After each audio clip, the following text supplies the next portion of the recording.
واعتصموا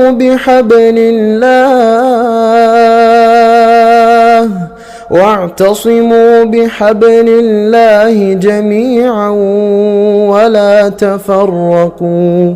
رب المشرقين ورب المغربين فبأي آلاء ربكما تكذبان.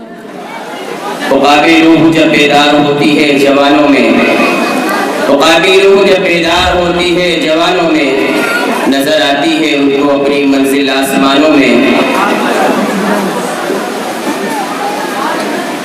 اب آپ کے سامنے جناب مولانا عبدالغفار صاحب سلفی حفظہ اللہ جس عنوان پر خطاب فرمائیں گے وہ ہے دور حاضر کے فتنے اور مسلم نوجوان کی ذمہ داریاں کیا ہے. اس تعلق سے آج آپ کے سامنے ایک بہترین کتاب گوشہ گزار ہوگا آپ کے، اور آپ کے سامنے ہوں گے جناب مولانا عبدالغفار صاحب سلفی. میں شیخ سے مؤدبانہ التماس کرتا ہوں کہ وہ ڈائس پر آئیں اور اپنے عنوان دور حاضر کے فتنے اور مسلم نوجوانوں کی ذمہ داریاں کیا ہیں اس سے ہم سب کو آگاہ کرائیں. جناب مولانا عبدالغفار صاحب سلفی حفظہ اللہ. السلام علیکم ورحمۃ اللہ وبرکاتہ.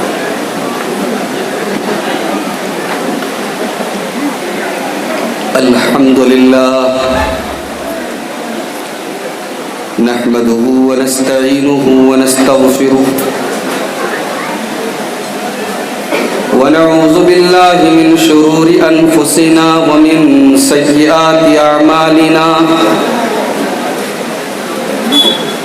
من يهده الله فلا مضل له ومن يضلل فلا هادي له وأشهد أن لا إله إلا الله وحده لا شريك له وأشهد أن محمدا عبده ورسوله. يا أيها الذين آمنوا اتقوا الله حق تقاته ولا تموتن إلا وأنتم مسلمون. يا أيها الناس اتقوا ربكم الذي خلقكم من نفس واحدة وخلق منها زوجها وبث منهما رجالا كثيرا ونساء واتقوا الله الذي تساءلون به والأرحام إن الله كان عليكم رقيبا.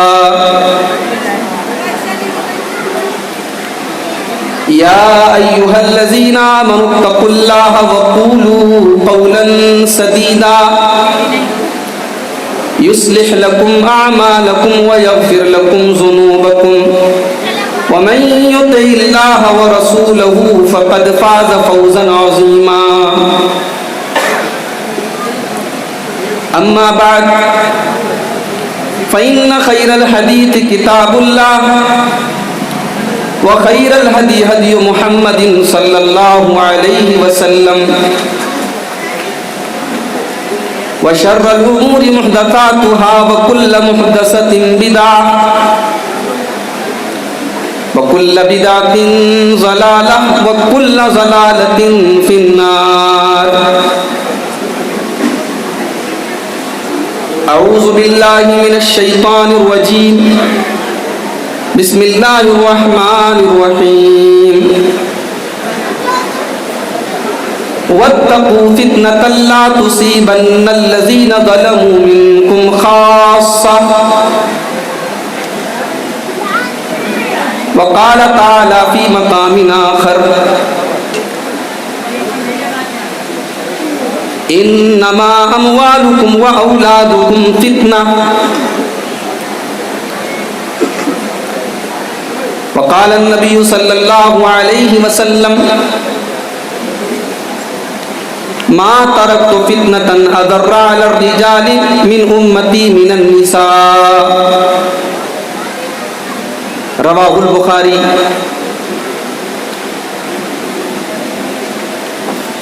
اسٹیج کے اوپر موجود معزز محترم علماء کرام، اس اجلاس عام میں شریک ہونے والے قرب و جوار سے آئے ہوئے محترم سامعین کرام، محترم بزرگوں، نوجوان ساتھیوں، پردہ نشین ماں اور بہنوں، پیارے بچوں، شجاعت گنج کا یہ پروگرام اپنی شاندار روایت کے مطابق ہر سال کی طرح اس سال بھی الحمدللہ منعقد ہوا۔ کل پہلا دن تھا اور مجھے امید ہے کہ کل کا پروگرام بھی آپ نے بڑے سکون کے ساتھ اور اطمینان کے ساتھ سنا ہوگا علماء کرام کے بیانات کو۔ میں سمجھتا ہوں کہ اس پروگرام میں شجاعت گنج کے اس علاقے کے جماعت کے افراد کا خلوص، ان کی محنت، ان کی لگن شامل ہوتی ہے، اور یہی وجہ ہے کہ اس پروگرام کے چرچے یہاں سے لے کے بنارس تک، یہاں سے لے کے مئو تک ہوتے ہیں، اور لوگ بڑی شدت سے اس پروگرام کا انتظار کرتے ہیں، اور سفر کر کے لوگ فیملی کے ساتھ، بچوں کے ساتھ آتے ہیں اس پروگرام میں شامل ہونے کے۔ میں اللہ سے دعا کرتا ہوں اللہ تعالیٰ اس پروگرام کو منعقد کرنے والوں کی نیتوں میں اخلاص پیدا فرمائے، اور جو بھی علماء کرام آئے ہیں اور جو سننے والے آئے ہیں، اللہ تعالیٰ سب کے آنے کو، سب کے جمع ہونے کو قبول فرمائے، اور کہنے اور سننے سے زیادہ ہم سب کو عمل کرنے کی توفیق عطا فرمائے، آمین۔ میرے بھائیوں، آج کا ہمارا جو ٹاپک ہے بڑا اہم ٹاپک ہے، موجودہ دور کے فتنے اور نوجوانوں کی ذمہ داری۔ سب سے پہلے فتنہ کس کو کہتے ہیں یہ سمجھ لیجیے۔ فتنہ کا لفظ اردو میں بھی استعمال ہوتا ہے۔ ہم لوگ بولتے ہیں نا، اے بھائی دیکھو یہاں فتنہ مت مچاؤ، فتنہ مت پیدا کرو۔ اردو میں فتنہ کا مطلب ہوتا ہے فساد، بگاڑ، لیکن فتنہ کا اصل معنی، اوریجنل میننگ اس کی کیا ہے؟ فتنہ کا مطلب ہوتا ہے امتحان۔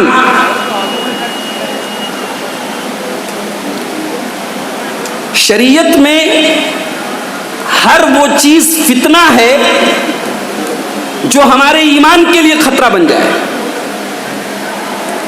جو ہمارے دین کے لیے خطرہ بن جائے، جو ہمیں اللہ سے دور کر دے، ہر وہ چیز فتنہ ہے۔ یہی وجہ ہے کہ کبھی کبھی اچھی چیزیں بھی فتنہ بن جاتی ہیں۔ مثال کے طور پر مال ہے، کتنی ضروری چیز ہے مال۔ مال کے بغیر آدمی چل نہیں سکتا،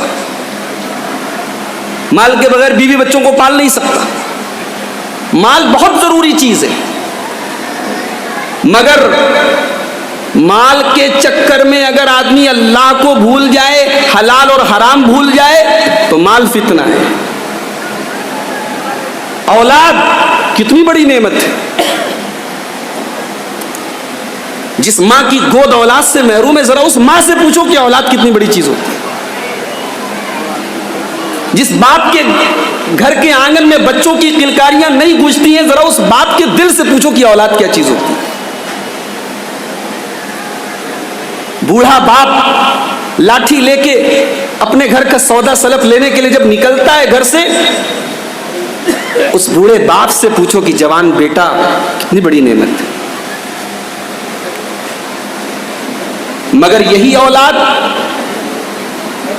اگر انسان کو اللہ سے دور کر دے، اس اولاد کے چکر میں آدمی حلال اور حرام بھول جائے، اس اولاد کے چکر میں غلط کام کرے، تو اولاد بھی فتنہ بن جاتی ہے۔ اسی لیے اللہ تعالیٰ قرآن کریم میں فرماتا ہے انما اموالکم واولادکم فتنہ، میرے بندو تمہارا مال بھی تمہارے لیے فتنہ ہے، تمہاری اولاد بھی تمہارے لیے فتنہ ہے۔ مال کو بھی فتنہ کہا اور اولاد کو بھی فتنہ کہا، جبکہ وہی اللہ تعالیٰ قرآن کریم میں دوسرے مقام پر کہتا ہے المال والبنون زینت الحیات الدنیا، مال سے تو دنیا کے اندر زینت ہے، اولاد سے تو دنیا کے اندر زینت ہے، دنیا کی چمک دمک ہے، دنیا کی خوبصورتی اسی مال کے ذریعے، اسی اولاد کے ذریعے۔ آپ غور کریں، ایک طرف مال اور اولاد کو اللہ تعالیٰ دنیا کی زینت بھی کہہ رہا ہے اور دوسری طرف فتنہ بھی کہہ رہا ہے۔ کیوں؟ جب مال اور اولاد انسان کو اللہ سے دور کر دے تو فتنہ بن جاتا ہے۔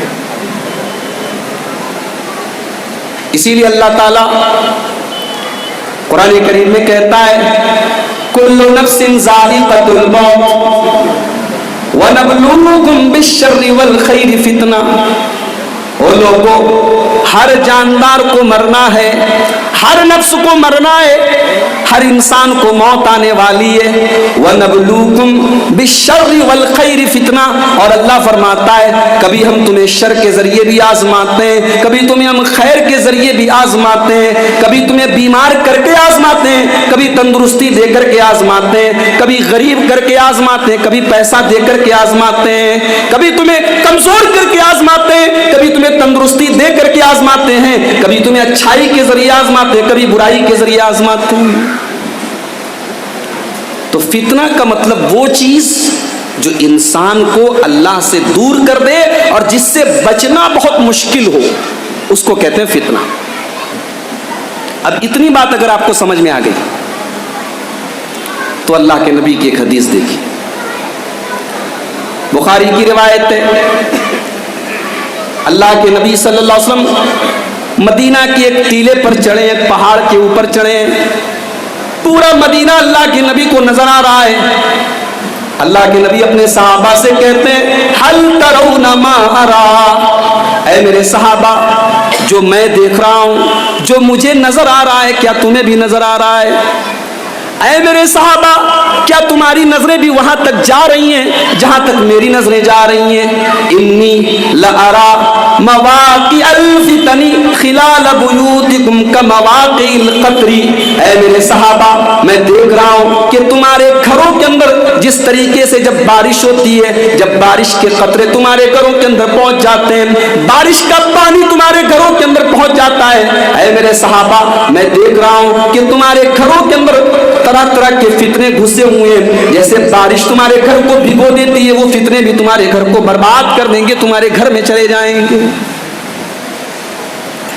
یہ حدیث اپنے سامنے رکھیے، اللہ کے نبی صلی اللہ علیہ وسلم ایک پیشن گوئی کر رہے ہیں کہ جیسے بارش ہوتی ہے تو بارش کا پانی ہم لاکھ کھڑکی بند کر لیں، ہم دروازہ بند کر لیں، مگر بارش کی بوچھار تو کم سے کم ہمارے کمرے میں آتی ہے۔ اسی طریقے سے ایک ایسا دور آنے والا ہے، ایک ایسا زمانہ آنے والا ہے جب طرح طرح کے فتنے آئیں گے اور تم سب کے گھروں میں داخل ہو جائیں۔ ایک اور حدیث دیکھیے، اللہ کے پیارے نبی فرماتے ہیں، یہ بھی بخاری کی روایت ہے، کتاب الایمان کی روایت ہے، اللہ کے پیارے نبی فرماتے ہیں یوشک ان یکون خیر مال المرء غنم یتبع بها شعف الجبال۔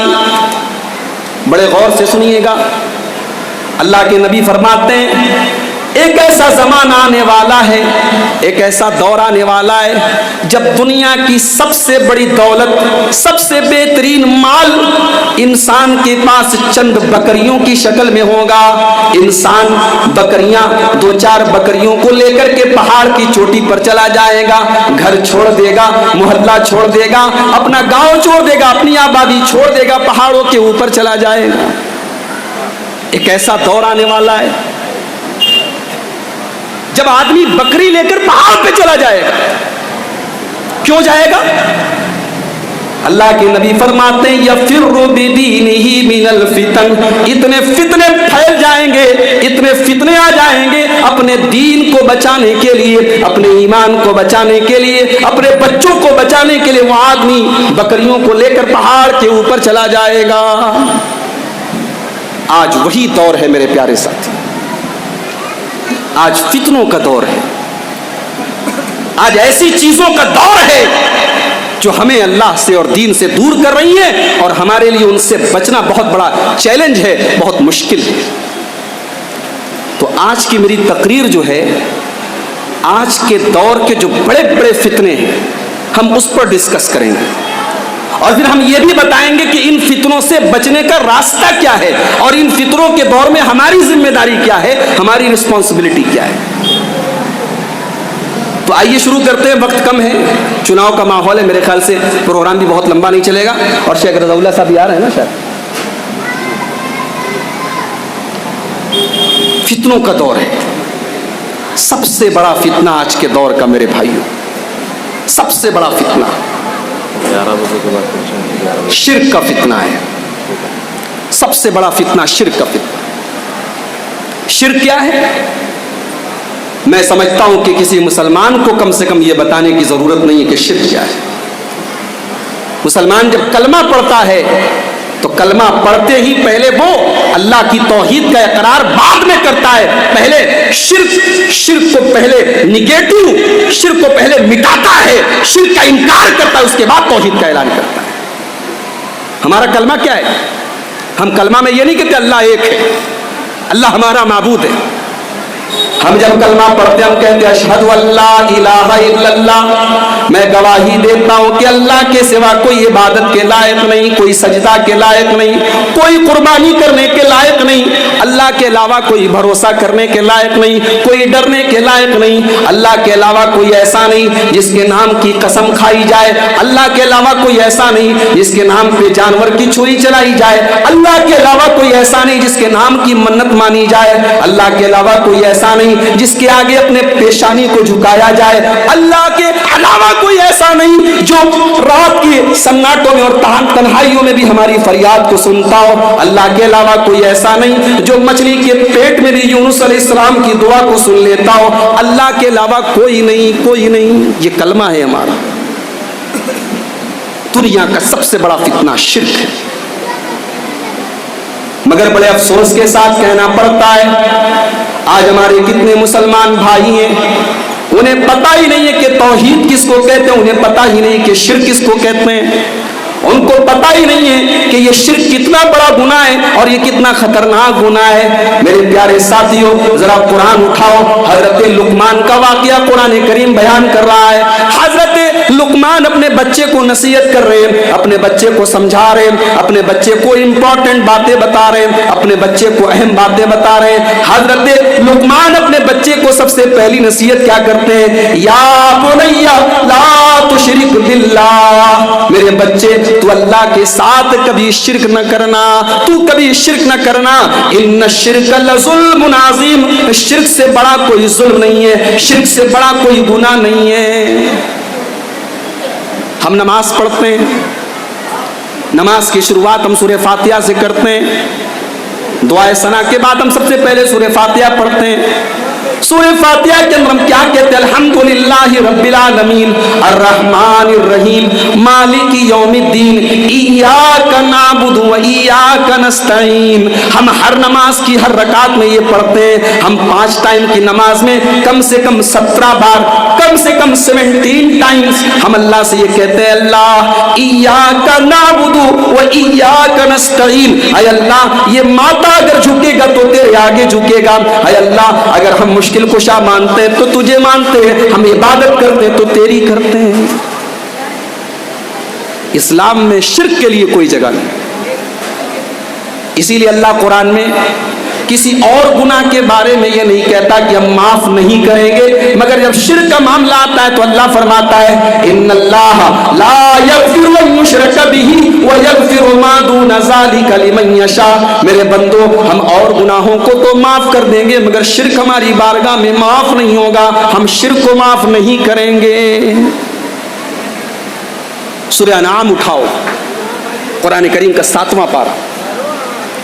سورہ انعام میں اللہ تعالیٰ 18 نبیوں کا تذکرہ کرتا ہے، اور یہ 18 نبی کون ہیں؟ یہ اللہ کے بڑے بڑے پیغمبر ہیں۔ ان میں حضرت نوح علیہ السلام کا بھی ذکر آیا ہے، ابراہیم کا بھی ذکر آیا ہے، موسیٰ کا بھی ذکر آیا ہے، عیسیٰ کا بھی ذکر آیا ہے، ایوب علیہ السلام کا بھی نام آیا ہے، یونس علیہ السلام کا بھی نام آیا ہے۔ 18 نبیوں کا تذکرہ کرنے کے بعد اللہ فرماتا ہے وَلَوْ أَشْرَكُوا لَحَبِطَ عَنْهُمْ مَا كَانُوا يَعْمَلُونَ۔ میرے بندو، یہ ہمارے پیغمبر تھے، یہ ہمارے نبی تھے، یہ ہمارے رسول تھے، اگر انہوں نے بھی شرک کیا ہوتا تو ان کی نیکیاں برباد ہو جاتی، ان کے روزے برباد ہو جاتے، ان کی نمازیں برباد ہو جاتی۔ حالانکہ اللہ کے نبیوں سے شرک ہو نہیں سکتا، اللہ کے سارے نبی معصوم ہیں، اللہ نے ان کو محفوظ رکھا ہے گناہوں سے، مگر اللہ تعالیٰ یہ شرک کتنا خطرناک گناہ ہے اس کو سمجھانے کے لیے اللہ تعالیٰ کہہ رہا ہے کہ اگر میرے ان نبیوں نے بھی شرک کیا ہوتا تو ان کے تمام ان کی نیکیوں کو برباد کر دیتے۔ یہ تو 18 نبیوں کا معاملہ ہے۔ سورہ زمر کے اندر تو اللہ تعالیٰ سارے نبیوں کے امام سے، امام کائنات سے، رحمت للعالمین سے، جناب محمد رسول اللہ صلی اللہ علیہ وسلم سے کہتا ہے لَإِنَّ أَشْرَكْتَ لَيَحْبَطَنَّ عَمَلُكَ وَلَتَكُونَنَّ مِنَ الْخَاسِرِينَ۔ اے میرے نبی، اے میرے حبیب، اے میرے رسول، اگر آپ نے بھی شرک کر دیا، اگر آپ نے بھی شرک کر دیا تو آپ کے بھی تمام کے تمام اعمال برباد ہو جائیں گے، آپ کی بھی تمام نیکیاں برباد ہو جائیں گی، اور آپ بھی نقصان اٹھانے والوں میں سے ہو جائیں گے۔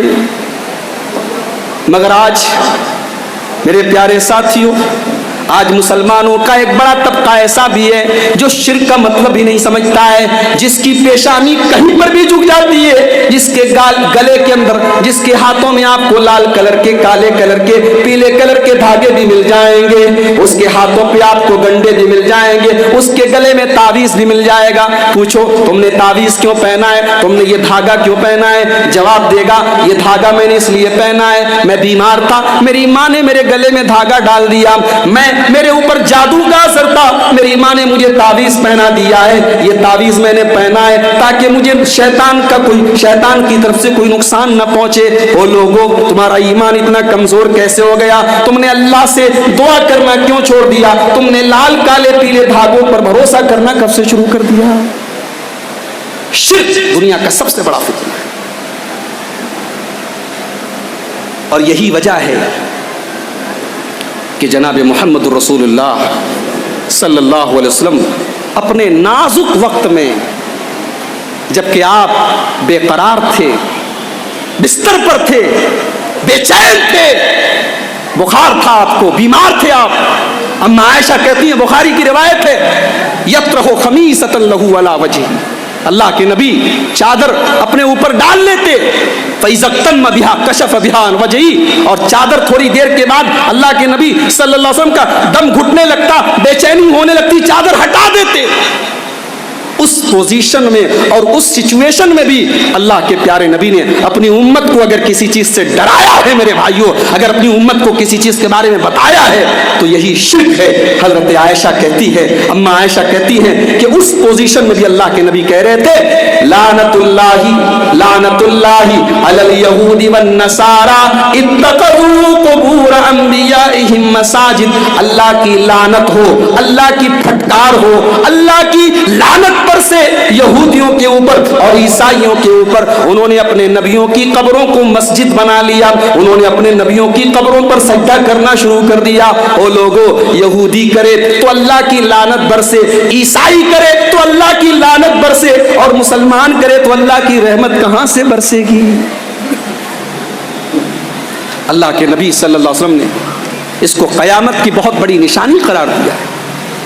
اللہ کے نبی فرماتے ہیں، ترمذی کتاب الفتن کی روایت ہے، امام ترمذی رحمۃ اللہ علیہ جہاں فتنوں کا بیان ہے وہاں یہ حدیث لائے ہیں، یعنی امام ترمذی بھی بتانا چاہتے ہیں کہ یہ بہت بڑا فتنہ ہے۔ اللہ کے پیارے نبی فرماتے ہیں لا تقوم الساعہ الساعۃ حتی تلحق قبائل من امتی بالمشرکین، قیامت اس وقت تک نہیں آئے گی جب تک میری امت کے اندر کچھ لوگ مشرکوں کے ساتھ مل نہیں جائیں گے، وہ مشرکوں کے جیسا کام کریں گے، وہ مشرکوں کے ساتھ مل جائیں گے۔ وَحَتَّى يَعْبُدُ الْأَوْثَانَ، اور میری امت کے اندر بھی بتوں کی پوجا شروع ہو جائے گی، بت پرستی شروع ہو جائے گی۔ تو شرک دنیا کا سب سے بڑا فتنہ ہے۔ انسان کی باڈی میں، انسان کے شریر میں یہ جو پیشانی ہے سب سے ٹاپ پر ہے، اور یہ پیشانی اس کے آگے جھکنی چاہیے جو سب سے ٹاپ پر ہے، جس کا نام لیتے تو ہم کہتے ہیں اللہ اکبر، اس سے بڑا کوئی نہیں، وہ سب سے بڑا ہے۔ یہ ماتھا اگر جھکے تو اس اللہ کے آگے جھکنا چاہیے۔ تو اس دور کا سب سے بڑا فتنہ ہے شرک۔ سوال یہ ہے کہ علاج کیا ہے؟ علاج کیا ہے؟ علاج یہ ہے کہ مرتے دم تک توحید کی حفاظت کی جائے۔ یا ایھا الذین آمنوا اتقوا اللہ حق تقاتہ، اے ایمان والو اللہ سے ڈرو جیسا ڈرنا چاہیے۔ ولا تموتن الا وانتم مسلمون، اور تمہیں موت نہ آئے مگر اسلام کی حالت میں۔ تم جب دنیا سے جاؤ، جب موت آئے، جب تمہارا خاتمہ ہو تو اسلام کی حالت میں آئے، تم شرک کی حالت میں دنیا سے نہ جانا۔ مرتے دم تک توحید کی حفاظت کرو اور کوئی راستہ نہیں۔ اس توحید کو بچانے کے لیے جان چلی جائے، آدمی جان دے دے، مگر شرک نہ کرے، یہ توحید کا تقاضا ہے۔ اسی لیے قرآن کہتا ہے کہ سارے نبیوں نے، سارے پیغمبروں نے اپنی اولاد کے بارے میں بھی یہی وصیت کی۔ قرآن کا پہلا پارہ اٹھاؤ، اللہ فرماتا ہے میرے بندو، جب یعقوب علیہ السلام کی موت کا ٹائم تھا، جب یعقوب علیہ السلام دنیا سے جا رہے تھے تو اپنے 12 بیٹوں کو بلایا۔ یعقوب علیہ السلام کے 12 بیٹے تھے، 12 بیٹوں کو بلایا۔ قرآن کہتا ہے ام کنتم شہداء اذ حضر یعقوب الموت اذ قال لبنیہ ما تعبدون من بعدی۔ او لوگو، میرے بندو، ذرا یاد کرو جب یعقوب کا آخری ٹائم آیا، یعقوب علیہ السلام نے اپنے بچوں کو بلایا، اپنے بیٹوں کو بلایا۔ موت کا ٹائم ہے، آخری ٹائم ہے۔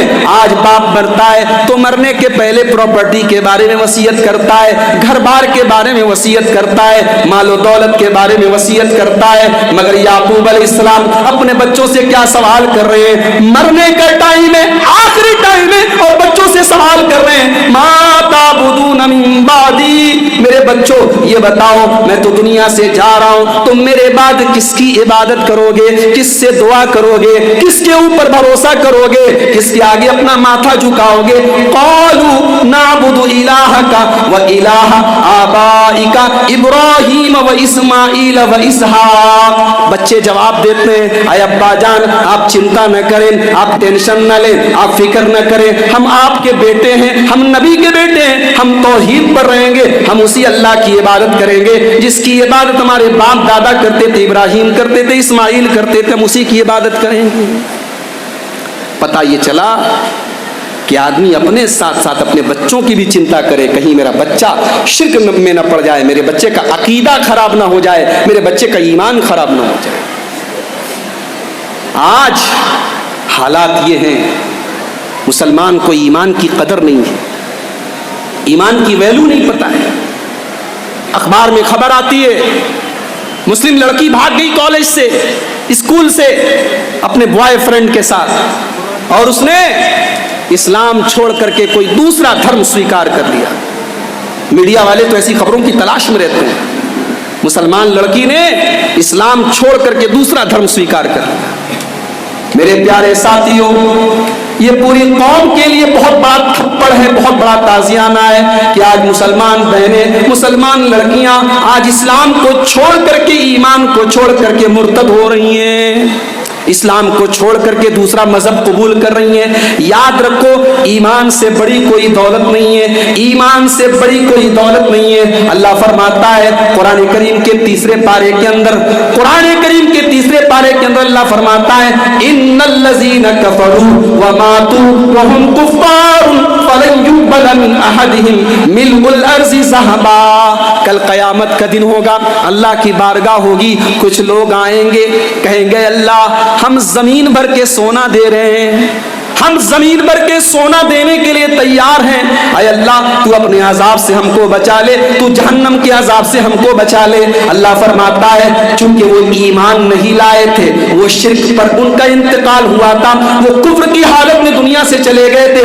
فَلَن يُقْبَلَ مِنْ أَحَدِهِمْ مِلْءُ الْأَرْضِ ذَهَبًا. زمین بھر کے بھی سونا لے کر کے آئیں گے, لیکن اللہ تعالیٰ زمین بھر کے سونا بھی قبول نہیں کرے گا. پتہ یہ چلا کہ جس کے پاس ایمان ہے, جس کے پاس توحید ہے, دنیا کی سب سے بڑی دولت اس کے پاس ہے, زمین بھر کے سونا بھی اس دولت کا مقابلہ نہیں کر سکتا.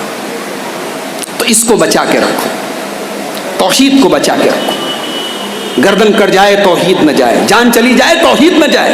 اور اپنے بچوں کے بارے میں بھی ڈرو, اپنے بچوں کو بھی یہی عقیدہ سکھاؤ, ان کی گھٹی میں ڈال دو کہ بیٹا دیکھو سب کرنا, زمانہ کہیں بھی چلا جائے لیکن دیکھو اپنے ایمان کی حفاظت کرنا. حضرت ابراہیم علیہ السلام اللہ سے دعا کرتے ہیں, کیا کہتے ہیں؟ وَجُنُبْنِي وَبَنِيَّ أَن نَّعْبُدَ الْأَصْنَامَ.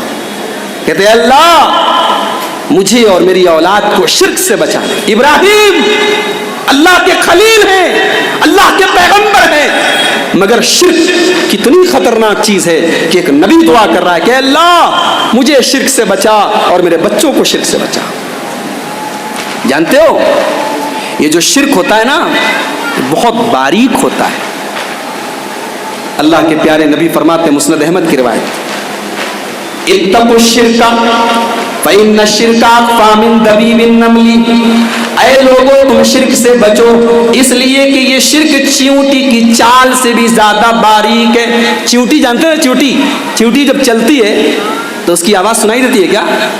وہ اونچی ہیل کا سینڈل پہنتی ہے, اس کی سینڈل کی آواز پورے محلے میں سنائی دے. چیونٹی دیکھیں آپ کتنی بڑی ہوتی ہے.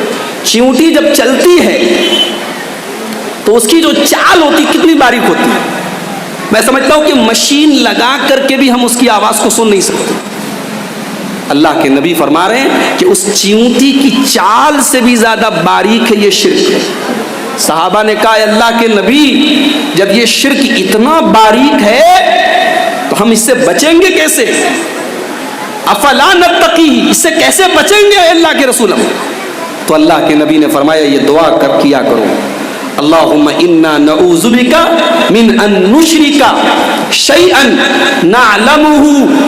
اے اللہ ہم تیری پناہ چاہتے ہیں ایسی چیز سے کہ ہم تیرے ساتھ شرک کریں, ایسی چیز کا شرک کریں جو ہم جانتے ہیں. وَنَسْتَغْفِرُكَ لِمَا لَا نَعْلَمْ, اور جس کا علم ہمیں نہیں ہے, اگر ہم سے کوئی ایسا شرک ہو رہا ہے جس کی جانکاری ہمیں نہیں ہے, جس کی نالج ہمیں نہیں ہے, تو اے اللہ تو ہمیں معاف کر دے. تو دنیا کا سب سے بڑا فتنہ شرک ہے.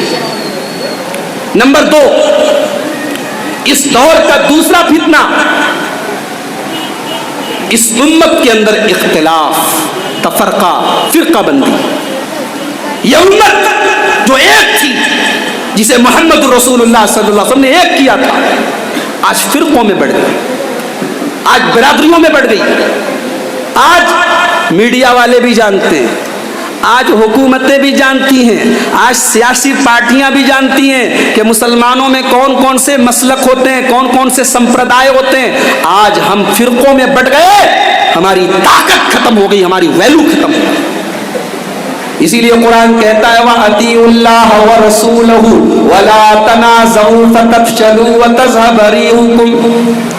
اے ایمان والو اللہ کی اطاعت کرو, رسول کی اطاعت کرو. وَلَا تَنَازَعُوا, اور آپس میں بٹو نہیں, آپس میں اختلاف نہ کرو, آپس میں تفرقہ نہ کرو. اگر تم آپس میں تفرقہ کرو گے, اگر تم اختلاف کرو گے, قرآن کہتا ہے فَتَفْشَلُوا, تم بزدل ہو جاؤ گے, تم کمزور ہو جاؤ گے. وَتَذْهَبَ رِيحُكُمْ, اور تمہارا وزن اکھڑ جائے گا, تمہاری سانس اکھڑ جائے گی, تم بے وزن ہو جاؤ گے.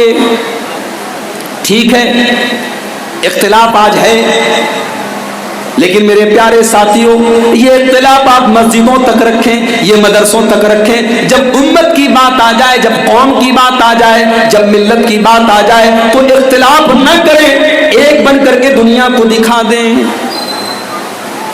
اور ایک بات بتاؤں، اختلاف اللہ کا بہت بڑا عذاب ہے۔ کسی جماعت کا بٹ جانا، کسی جماعت میں تفرقہ پیدا ہونا، یہ اللہ کا عذاب ہے۔ اللہ فرماتا ہے سورہ انعام کے اندر، قل هو القادر على ان يبعث عليكم عذابا من فوقكم او من تحت ارجلكم او يلبسكم شيعا۔ میرے بندو، اللہ تعالیٰ تم پر تین طریقے کا عذاب نازل کرتا ہے۔ ایک آسمان سے عذاب اتارتا ہے، آسمان سے بجلی گر جاتی ہے، آسمان سے پتھر برسنے لگتے ہیں، آسمان سے پتھروں کی بارش ہو جاتی ہے، او من تحت ارجلکم، یا تمہارے پیروں کے نیچے سے عذاب آتا ہے، زمین میں زلزلہ آ جاتا ہے، جیسے نیپال کے اندر آیا، جیسے جاپان کے اندر آیا، زمین کے اندر زلزلہ آ جاتا ہے، پورا پورا ملک تباہ ہو جاتا ہے۔ او یلبسکم شیعا، اور اللہ تعالیٰ اپنا عذاب اس طریقے سے بھی بھیجتا ہے کہ تمہیں مختلف جماعتوں میں بانٹ دیتا ہے، مختلف گروہوں میں بانٹ دیتا ہے، تم ٹکڑے ٹکڑے ہو جاتے ہو، تم ٹکڑے ٹکڑے ہو جاتے ہو اور ایک دوسرے کو نقصان پہنچانے لگتے ہو۔ تو تفرقہ کا ہونا، اختلاف کا ہونا، یہ اللہ کا بہت بڑا عذاب ہے۔ اور ایک حدیث اگر آپ اپنے سامنے رکھیے، شاید یہ حدیث آج تک آپ نے سنی نہ ہو، اختلاف اور تفرقہ اس امت کو کہاں تک لے کر کے جاتا ہے، ذرا یہ حدیث ہے۔ اللہ کے نبی فرماتے ہیں صلی اللہ علیہ وسلم، ابو داؤد کی روایت ہے، اللہ کے حبیب فرماتے ہیں کہ بنی اسرائیل کے اندر 72 فرقے پیدا ہوئے۔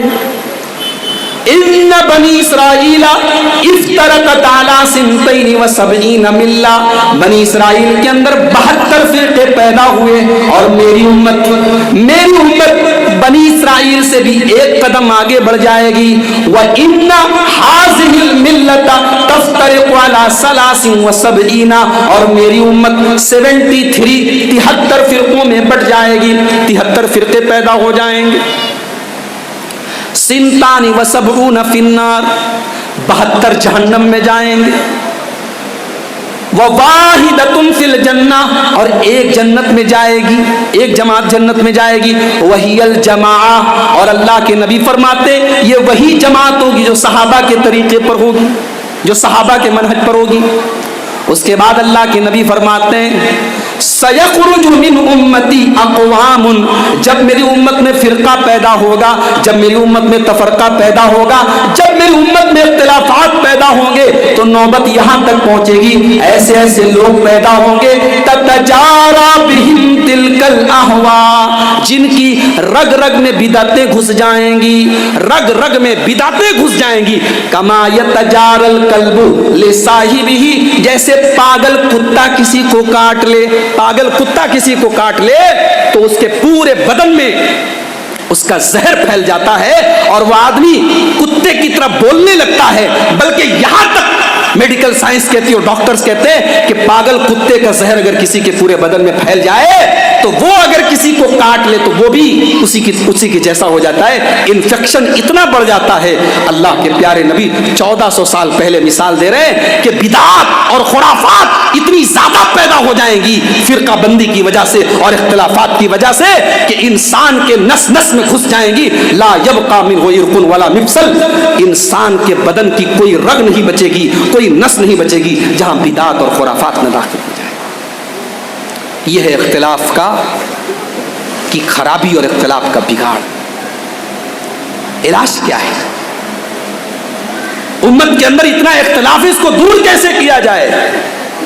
قرآن اٹھاؤ، قرآن نے 1400 سال پہلے فارمولہ دے دیا ہے، وَاعْتَصِمُوا بِحَبْلِ اللَّهِ جَمِيعًا وَلَا تَفَرَّقُوا، اللہ کی رسی کو مل کر تھام لو۔ رسی کبھی دیکھا ہے؟ رسی میں ہمیشہ 2 ڈوریاں ہوتی جن کو بٹ کر کے رسی بنی جاتی۔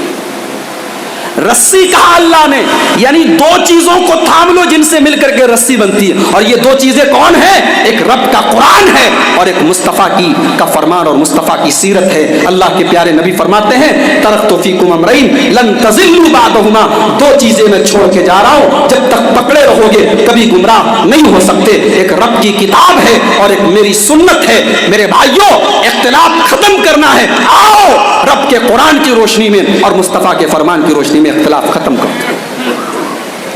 اور جب تک اختلاف ختم نہیں ہوتا ہے تب تک سن لو، یہ اہل حدیث کا اسٹیج ہے، یہاں سے انشاءاللہ نفرت کی بات کر کے نہیں جاؤں گا، نفرت کی بات کر کے نہیں جاؤں گا۔ الحمدللہ اس اسٹیج سے کبھی فتویٰ نہیں دیا جائے گا کہ صاحب فلاں سے مصافحہ نہیں کرنا نکاح ٹوٹ جائے، فلاں کو سلام نہیں کرنا اسلام سے نکل جاؤ گے۔ آؤ، ہم کہتے تم سب ہمارے بھائی ہو، ہم سب اسلامی بھائی ہیں۔ اللہ کے نبی نے فرمایا ایک مسلمان کا دوسرے مسلمان پر 6 حق ہوتا ہے، 6 حق ہوتا ہے۔ ہر مسلمان کا دوسرے مسلمان کے اوپر 6 حق ہے۔ نمبر 1، اذا لقیتہ فسلم علیہ، جب مسلمان بھائی ملاقات کرے تو سلام کرو، سلام کرو۔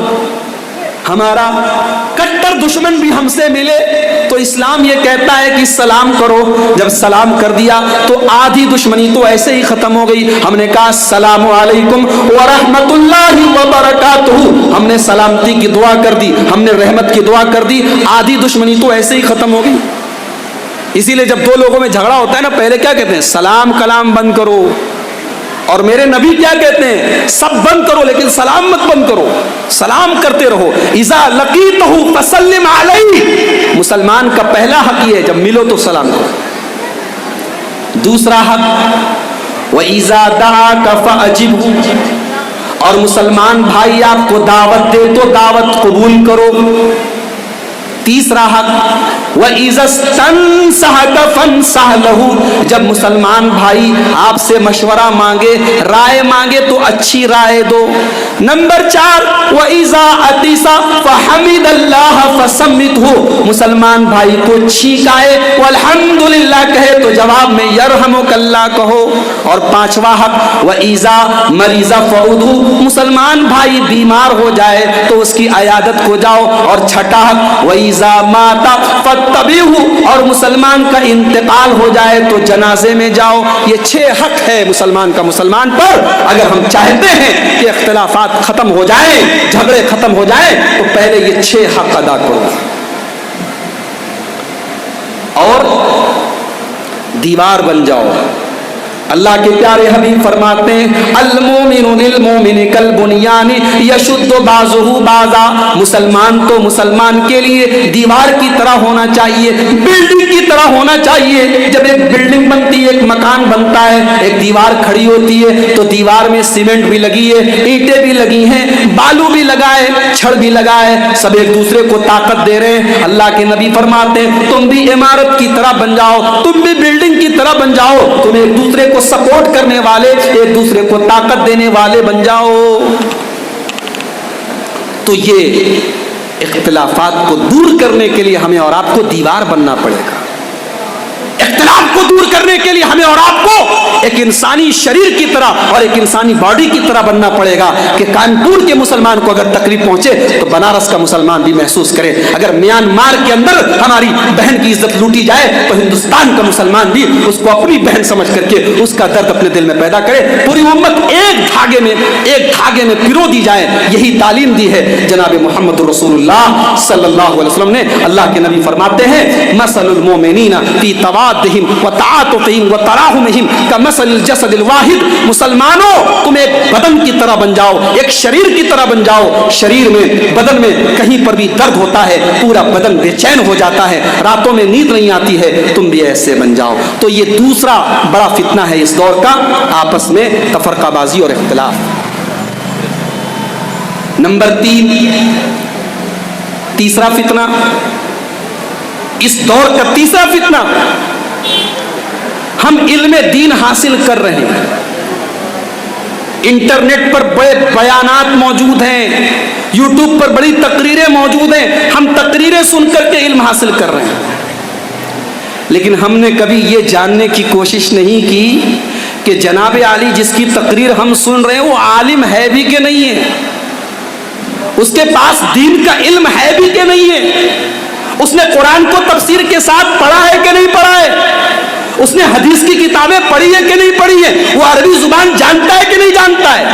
بہت بڑا فتنہ ہے اس دور کا، اور میں اپنے نوجوان ساتھیوں سے یہ بات کہنا چاہوں گا کہ علم حاصل کرو اور اللہ کا شکر ادا کرو کہ آج انٹرنیٹ کی شکل میں بہت بڑی نعمت آپ کو ملی ہے۔ پہلے مدینہ کے اندر جو علماء پڑھاتے تھے ان سے علم حاصل کرنے کے لیے مدینہ جانا پڑتا تھا، مکہ کے علماء سے علم حاصل کرنے کے لیے مکہ جانا پڑتا تھا۔ آج اللہ کا شکر ہے مکہ کے علماء بھی انٹرنیٹ پر موجود ہیں، مدینہ کے علماء بھی انٹرنیٹ پر موجود ہیں، پوری دنیا کے علماء انٹرنیٹ پر موجود ہیں۔ اب علم ہمارے ہاتھوں میں آ گیا، ہماری انگلی کے ٹچ میں آ گیا، یہ اللہ کی بہت بڑی نعمت ہے۔ مگر یاد رکھو علم سب سے نہیں لیا جاتا۔ ہم بیمار ہوتے ہیں تو ہم کس کے پاس جاتے ہیں؟ میکینک کے پاس جاتے ہیں، ڈاکٹر کے پاس جاتے ہیں۔ گاڑی خراب ہوتی ہے کس کے پاس جاتے ہیں؟ ڈاکٹر کے پاس نہیں، میکینک کے پاس۔ کیوں صاحب بیمار ہوتے ہیں میکینک کے پاس کیوں نہیں جاتے؟ ارے آپ کو پتا نہیں میکینک کا کام گاڑی بنانا ہے، علاج کرنا نہیں ہے۔ میرے بھائیوں علم دین اللہ کہتا ہے قرآن میں فَاسْأَلُوا أَهْلَ الذِّكْرِ إِن كُنتُمْ لَا تَعْلَمُونَ، تمہیں اگر شریعت کی نالج نہ ہو، تمہیں شریعت کا علم نہ ہو تو تم علماء سے پوچھو، علماء سے کانٹیکٹ کرو، علماء سے علم حاصل کرو۔ قرآن یہ نہیں کہتا سب سے علم حاصل کرو، قرآن کیا کہتا ہے؟ فَاسْأَلُوا أَهْلَ الذِّكْرِ، تم علماء سے سوال کرو، علماء سے پوچھو۔ اسی لیے امام ابن سیرین کہتے ہیں، بہت بڑے امام گزرے ہیں، امام ابن سیرین کہتے ہیں ان ھذا العلم دین فانظروا امن تاخذون دینکم۔ او لوگو جب تم علم دین حاصل کرتے ہو تو سمجھو تم دین حاصل کرتے ہو، تم علم نہیں بلکہ دین حاصل کرتے ہو۔ فانظروا امن تاخذون دینکم، تو غور سے دیکھ لو، سمجھ لو کہ تم اپنا دین کس سے حاصل کر رہے ہو۔ میں نام لے لیتا ہوں، ایک صاحب ہیں ہمارے پڑوسی ملک کے ہیں، انجینئر علی مرزا۔ کیا نام ہے؟ علی مرزا۔ میں عام طور سے نام نہیں لیتا مگر ہمارے نوجوان بہت زیادہ ان سے امپریس ہو رہے ہیں، اس لیے میں نام لے رہا ہوں۔ صاحب تقریر بڑی اچھی کرتے ہیں، حدیثوں کا نمبر بھی بتا رہے ہیں، آیتوں کا نمبر بھی بتا رہے ہیں،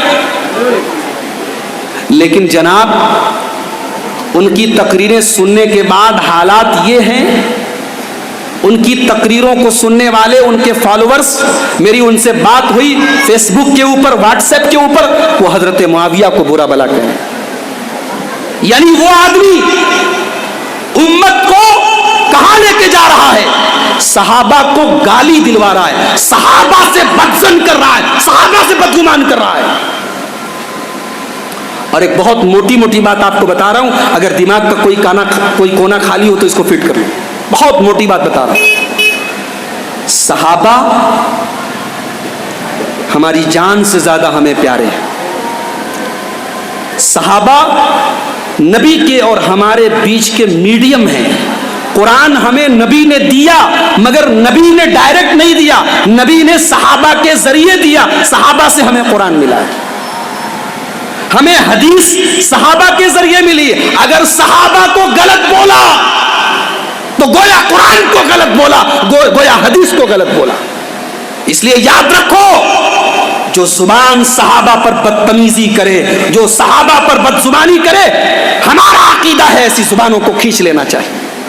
صحابہ کا ڈیفنس کرنا یہ اللہ نے قرآن میں سکھایا ہے، صحابہ کا ڈیفنس کرنا چاہیے، صحابہ کا ڈیفنس قرآن میں اللہ نے سکھایا۔ دیکھو قرآن کا پہلا پارہ کھولو، سورہ بقرہ، وَإِذَا قِيلَ لَهُمْ آمِنُوا كَمَا آمَنَ النَّاسُ قَالُوا أَنُؤْمِنُ كَمَا آمَنَ السُّفَهَاءُ۔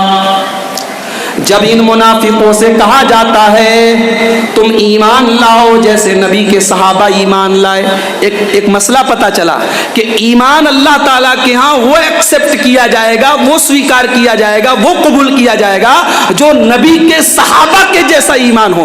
گویا ایمان کی کسوٹی صحابہ ہے، ہمارے ایمان کو پہلے پرکھا جائے گا کہ صحابہ کے جیسا ہے کہ نہیں، صحابہ کے جیسا ایمان ہوگا تب اللہ تعالیٰ کے قبول کیا جائے گا۔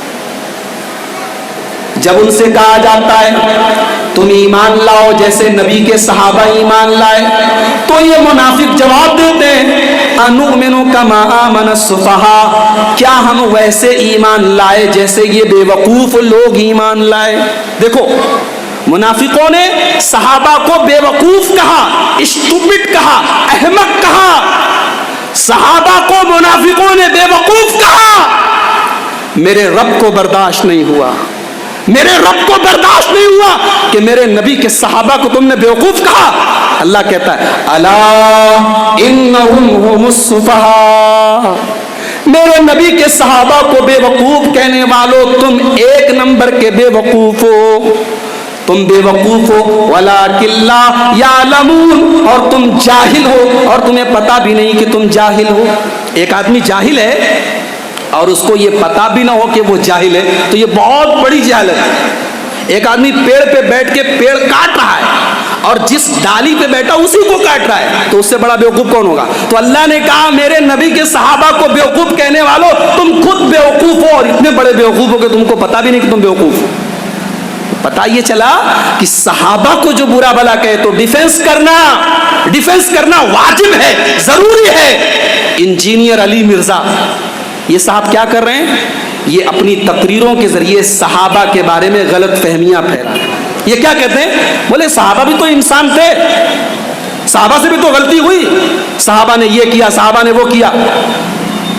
ارے بے وقوف، کون کہتا ہے کہ صحابہ انسان نہیں تھے؟ کون کہتا ہے کہ صحابہ معصوم تھے؟ صحابہ معصوم نہیں تھے۔ یاد رکھو اہل حدیث کا عقیدہ سن لو اس اسٹیج سے، ہم صحابہ کو معصوم نہیں مانتے۔ صحابہ سے انسان ہونے کے ناطے غلطیاں بھی ہوئی ہیں، صحابہ معصوم نہیں تھے، مگر صحابہ مغفور تھے۔ مغفور کا مطلب سمجھتے ہو؟ مغفور کا مطلب اللہ نے ان کو بخش دیا، اللہ نے معاف کر دیا۔ ارے جس کو اللہ نے معاف کر دیا تیری کیا اوقات ہے تو ان کی غلطیاں بیان کرتا ہے؟ ہمارا عقیدہ سن لو، اگر صحابہ میں کچھ آپس میں ڈسپیوٹ بھی ہوئے، کچھ اختلافات بھی ہوئے، حضرت علی سے اور حضرت معاویہ سے کچھ اختلافات ہوئے، اہل حدیث کا عقیدہ یہ ہے، اہل سنت کا عقیدہ یہ ہے، سلف صالحین کا عقیدہ یہ ہے، صحابہ کے اختلافات کو کبھی بیان نہ کیا جائے، ان کے بیچ میں اختلاف ہوا ان کا معاملہ اللہ کے حوالے کر دیا جائے۔ کیوں؟ کیونکہ اللہ نے اعلان کر دیا رضی اللہ عنہم ورضوا عنہ، اللہ ان سے راضی ہو گیا، وہ اللہ سے راضی ہو گئے، اللہ ان کو جنت کا وعدہ کر چکا ہے۔ جن کو اللہ نے جنتی کہہ دیا، جن کو اللہ نے اپنی رضا کا سرٹیفکیٹ دے دیا، آج علی مرزا کے جیسے لوگ صحابہ کے بارے میں بدزبانی کر رہے ہیں، اور ہمارا نوجوان کہتا نہیں صاحب تقریر تو بہت اچھی کرتے ہیں۔ ایک صاحب مجھ کو واٹس ایپ پر میسج کیے، بولے آپ لوگوں کی دکان بند کر رہا ہے اس لیے آپ لوگوں کو برا لگ رہا ہے۔ کائے کو ہماری دکان بند کر رہا ہے؟ ہماری دکان کائے کو بند کر رہا ہے؟ صحابہ کو برا بھلا کہنے والا ہماری دکان نہیں بند کر رہا ہے، وہ اپنا ایمان بند کر رہا ہے، وہ اپنا ایمان بند کر اپنے ایمان کو خطرے میں ڈال رہا ہے۔ تو انٹرنیٹ سے فائدہ اٹھاؤ، تقریریں سنو، مگر کسی عالم سے سمجھ لو، کسی مستند عالم سے سمجھ لو کہ ہم جس سے علم حاصل کر رہے ہیں وہ عالم ہے بھی کہ نہیں، اس کا عقیدہ صحیح ہے کہ نہیں، اس کا منہج صحیح ہے کہ نہیں۔ جو آدمی اسٹیج پہ چڑھ جائے، مائک پر بول دے، وہ مفتی نہیں بن جاتا ہے، وہ اس لائق نہیں بن جاتا اس سے فتویٰ پوچھا جائے۔ فتویٰ دینا، دین کے مسائل بتانا یہ علماء کا کام ہے۔ اور جب جاہلوں کو مفتی بنا لیا جائے، کوئی انجینئر صاحب ہے مفتی بن گئے، کوئی ایڈوکیٹ صاحب ہے مفتی بن گئے، کوئی ڈاکٹر صاحب ہے مفتی بن گئے۔ میرے بھائی ڈاکٹر کا کام دوا دینا ہے، وہ دوا دے، وہ مفتی نہ بنے۔ انجینئر کا کام انجینئرنگ کرنا ہے، وہ مفتی نہ بنے۔ جب انجینئروں کو اور ڈاکٹروں کو مفتی بنایا جائے گا، میرے نبی کا فرمان ہے، یہ قیامت کی نشانی ہے۔ اللہ کے پیارے نبی فرماتے ہیں، بخاری کی روایت ہے، امام بخاری کتاب العلم کے اندر، میں عام طور سے حدیثوں کا نمبر نہیں بتاتا لیکن اس حدیث کا نمبر مجھے یاد ہے کیونکہ بہت آسان ہے۔ صحیح بخاری حدیث نمبر 100 نمبر کی حدیث ہے۔ اللہ کے نبی فرماتے ہیں ان اللہ لا يقبض العلم انتزاعا ينتزعه من العباد، اللہ تعالی دنیا سے علم کو اچانک نہیں اٹھائے گا، ولكن يقبض العلم بقبض العلماء، بلکہ اللہ تعالی علماء کو اٹھا لے گا، حتی اذا لم يبق عالما، جب دنیا سے علماء چلے جائیں گے اتخذ الناس رؤوسا جہالا، لوگ جاہلوں کو اپنا سردار بنا لیں گے، فسئلوا اور جاہلوں سے سوال کریں گے، فافتوا اور جاہل فتوا دیں گے، فضلوا واضلوا جاہل گمراہ ہو جائیں گے اور دوسروں کو بھی گمراہ کریں گے۔ تو یہ قیامت کی نشانی ہے۔ یہ تیسرا بہت بڑا فتنہ ہے اس دور کا کہ جو عالم نہیں ہے اس سے آج علم حاصل کیا جا رہا ہے۔ علماء سے علم حاصل کرو جو عالم ہے، اور یاد رکھو تقریر کر لینے والا ہر آدمی عالم نہیں ہوتا۔ اللہ کے نبی کی حدیث بڑی عجیب و غریب حدیث ہے۔ اللہ کے نبی اپنے صحابہ سے کہتے ہیں انکم اليوم فی زمان کثیر علماؤہ قلیل خطباؤہ، اے میرے صحابہ تم ایسے دور میں زندگی گزار رہے ہو جس دور میں علماء زیادہ ہیں اور تقریر کرنے والے کم ہیں، خطبہ کم ہیں۔ علماء زیادہ ہیں اور خطبہ کم ہیں۔ اس دور کے اندر ہم نے اگر تم کو دین کی باتیں بتائی ہیں تو تم 10% بھی اگر اس کے اوپر عمل نہیں کرو گے تو برباد ہو جاؤ گے۔ اے میرے صحابہ جو باتیں میں نے تم کو بتائی ہے اگر 10% بھی تم نے چھوڑ دیا تو تم برباد ہو جاؤ گے۔ لیکن اے میرے صحابہ آگے چل کر کے ایک ایسا دور آنے والا ہے کثیر خطباؤہ قلیل علماؤہ، جس دور میں علماء بہت کم ہو جائیں گے اور تقریر کرنے والے خطبہ بہت زیادہ ہو جائیں گے، مقررین زیادہ ہو جائیں گے، علماء کم ہو جائیں گے۔ اس دور کے اندر اے میرے صحابہ کوئی 10% بھی دین پر عمل کر لے تو نجات پا جائے گا۔ آج وہی دور ہے۔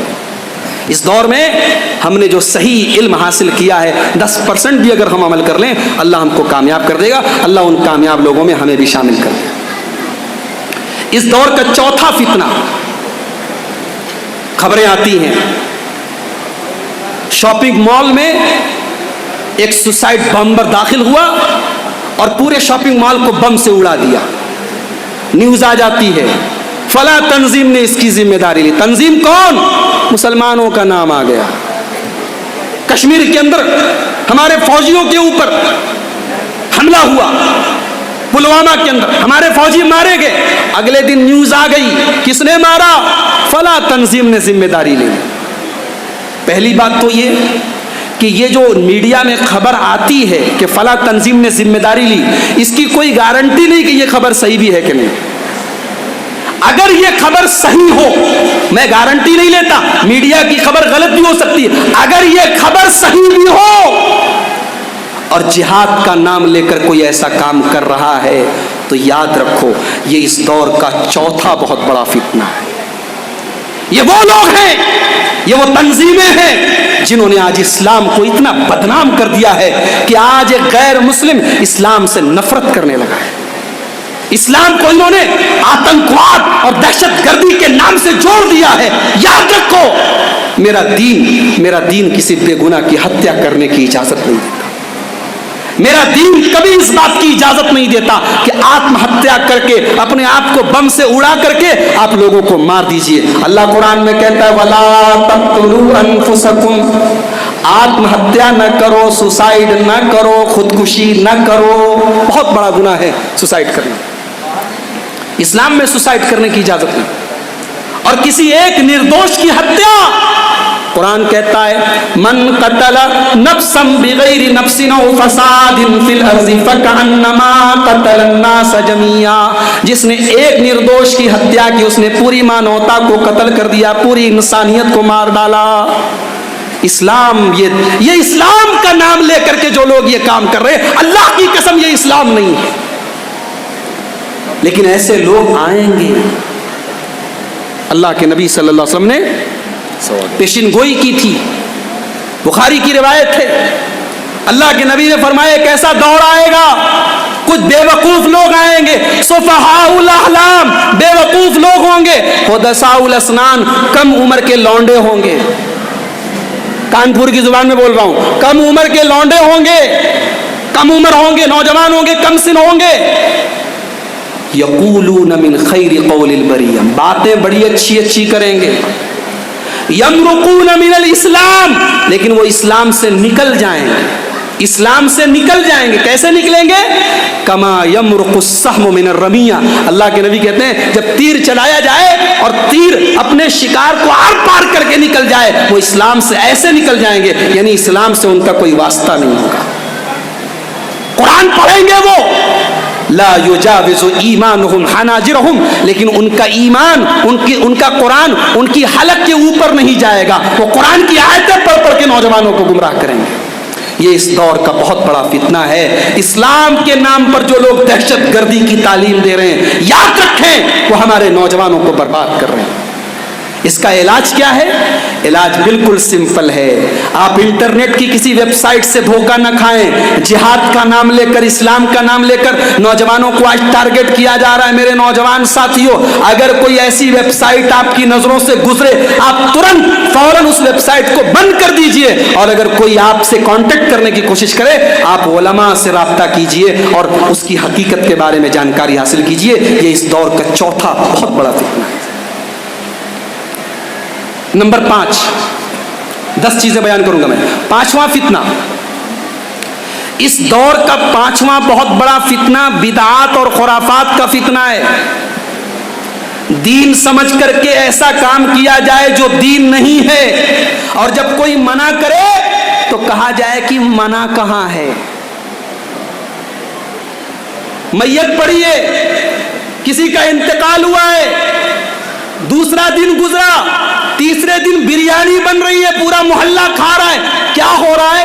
تیجا ہو رہا ہے۔ صاحب کیوں ہو رہا ہے؟ مرنے والے کے لیے ہو رہا ہے۔ کیوں ہو رہا ہے؟ نبی نے تو نہیں کیا، صحابہ نے تو نہیں کیا۔